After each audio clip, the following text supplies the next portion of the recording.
2025년의 시작과 함께 세계에서 가장 큰 부자들은 엄청난 손실을 겪었습니다. 테슬라의 CEO인 일론 머스크는 1,100달러를 잃었고, 아마존의 창업자인 제프 베이조스는 367억 달러, 또 페이스북의 창업자 마크 저커버거는 186억 달러를 잃었습니다. 하지만 지금과 같은 금융 폭풍 속에서 한 사람은 예외적인 존재로 눈에 띄는데요. 바로 그분, 워런 버핏입니다.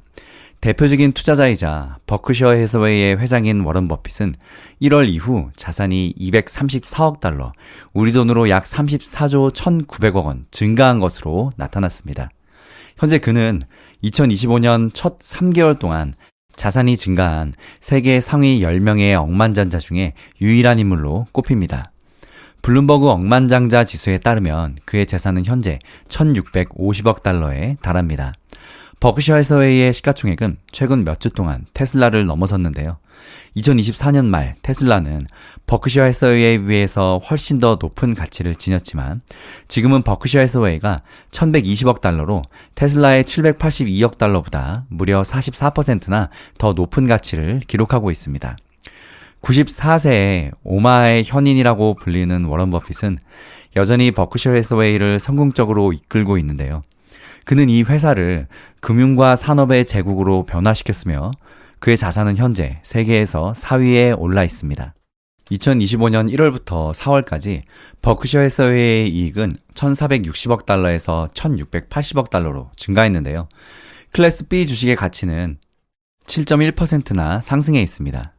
같은 기간 동안 S&P 500 지수는 마이너스 14.53%를 기록 중이고 세계 최고의 부자인 머스크의 테슬라는 무려 43.12%를 기록하며 거의 반토막에 가까운 재산을 절반을 날렸습니다. 세계 시가총액 1위의 기업 애플은 28.54% 하락 중이고 엔비디아는 28.18%의 하락에 비하면 워런 버핏의 회사는 정말 엄청난 성공을 거두고 있는 것인데요. 버핏이 성공을 거둔 배경에는 2017년 트럼프의 세제 개편 이후 유리한 세금 환경 그리고 그가 신중하게 선택한 전략적 투자들이 있는데요. 버핏은 최근 몇 년간 트렌드를 쫓기보다는 시장의 변화를 예측하고 적극적으로 전략을 수정했습니다. 예를 들어서 2024년 말에는 애플과 뱅크 오브 아메리카 같은 대기업의 주식들을 줄였습니다. 2024년 1월부터 여름까지 버크셔 해서웨이는 애플에 7억 1,500만 주를 매도하고 3억 주만 남겨놓았는데요.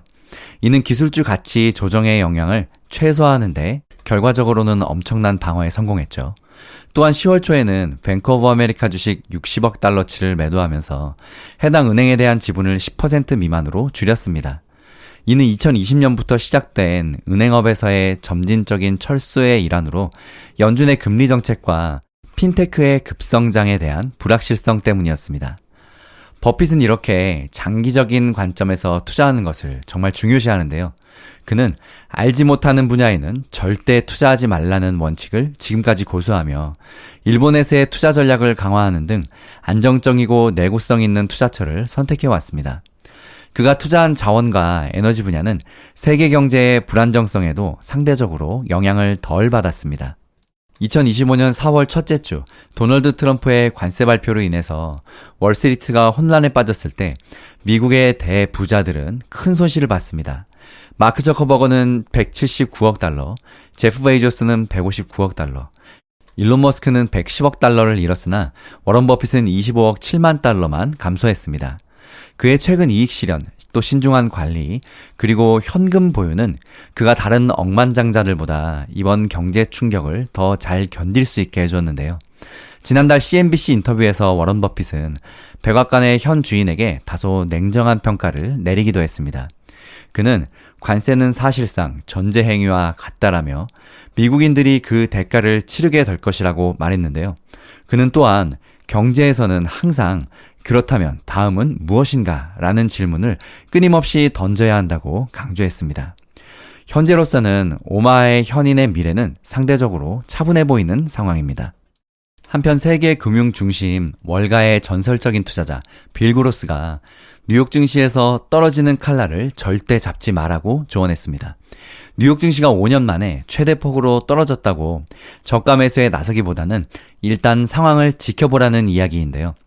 세계적 채권펀드 핌코의 공동 창업자이자 전 최고 투자 책임자인 그로스는 뉴욕 증시 급락에 대해서 해결의 실마리가 보이지 않는 심각한 시장 이벤트라고 말했습니다. 블룸버그에 따르면 그로스는 이메일을 통해서 투자자들이 떨어지는 칼날을 잡아서는 안 된다고 강조했는데요.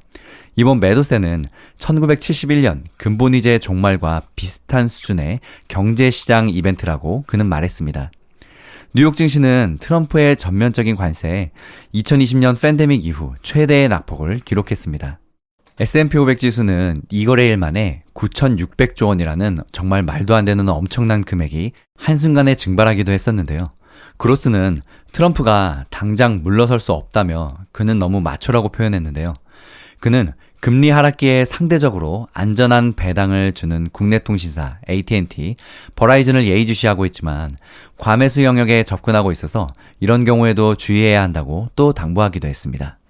또 오랜 시간 미국의 달러 그리고 주식이 폭락할 거라고 여러 번 정말 외친 사람이 있었죠. 바로 부자 아빠 로버트 기요사키인데요. 전통 자산의 붕괴를 경고하면서 금과 은, 비트코인 중심의 포트폴리오 재편을 그동안 끊임없이 조언했습니다. 그는 이번 하락장은 금융 붕괴의 서막일 수 있다고 분석했는데요. 세계의 경제의 긴장이 고조되는 가운데 저명한 재테크 전문가 로버트 기요사키가 또 한 번 암울한 시장 전망을 내놓았습니다. 글로벌 주식시장이 혼란에 빠진 지금 그는 이번 하락장이 단순한 조정이 아니라 오랜 시간 예고해온 금융위기의 서막이라고 경고했는데요.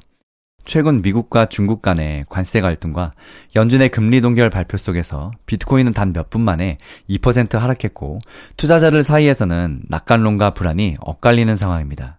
기요사키는 무려 23년 전인 2002년 출간한 저서 부자 아빠의 예언에서 베이비붐 세대를 중심으로 대규모 주식시장이 폭락할 것이라고 경고한 바 있는데요. 그는 이 예측이 현재 현실이 됐다며 최근의 매도세는 주식, 채권, 뮤추얼 펀드 같은 종이 자산에 의해 부풀려진 가짜 부를 무너뜨리는 과정이라고 지적하기도 했습니다. 일반적인 경기 침체 수준은 아니지만 상당한 리스크를 동반한 준불황이 다가오고 있으며 특히 퇴직을 앞둔 고령 투자자들이 회복할 시간적 여유가 없다는 점에서 피해는 더욱 클 수 있다고 설명했습니다. 그는 화폐 가치 하락에 대한 대비안으로 진짜 돈을 제시했는데요. 금과 은 그리고 비트코인 같은 대체 자산이야말로 시장 변동성으로부터의 자산을 보호할 수 있는 열쇠라는 입장입니다. 그는 현재 금과 은, 비트코인의 가격이 급등하고 있지는 않지만 이는 약세를 보이는 달러로 측정된 결과일 뿐이며 실질 가치는 오르고 있다고 주장했는데요. 연준이 향후 대규모 유동성 공급에 다시 나설 가능성이 높아지는 만큼 인플레이션 우려 역시 동시에 커지고 있다는 설명입니다. 이에 따라서 기요사키는 투자자들에게 지금도 계속 전통 금융시장에서 발을 빼고 금과 은, 비트코인을 중심으로 자산 포트폴리오를 재편할 것을 권유했는데요. 그는 이러한 자산들이 단기간의 수익 수단이 아닌 화폐 가치의 붕괴로 인한 자산 손실을 방어하기 위해 장기적인 방패가 될 수 있다고 보고 있습니다. 특히 투자에서 아직 시간이 남은 개인들에게는 바로 지금이 실물 자산 중심의 재편을 시작할 수 있는 마지막 기회라고 한 번 더 강조했습니다. 그는 이번 시장의 충격을 공황이 아닌 재정비를 위한 기회로 인식해야 한다며 전통 자산에서 벗어나 실질적인 가치를 지닌 투자 대상을 찾아야 할 때라고 총평했습니다. 가짜 자산에서 벗어나서 금, 은, 비트코인 같은 진짜 자산에 눈을 돌리라고 말했던 그의 조언은 최근에 미국 주식이 폭락하고 금이 사상 최고치를 경신하면서 더욱 설득력을 얻고 있는 상황입니다. 오늘까지 공포지수인 VIX가 50을 돌파한 상황인데요. 5년 만에 만난 역대급 폭락이 우리에게 기회가 될지 아니면 재앙이 될지 잘 판단해서 투자해야겠습니다. 힐링가족 여러분 힘내세요. 우리의 투자는 앞으로도 계속될 것입니다. 여러분 파이팅!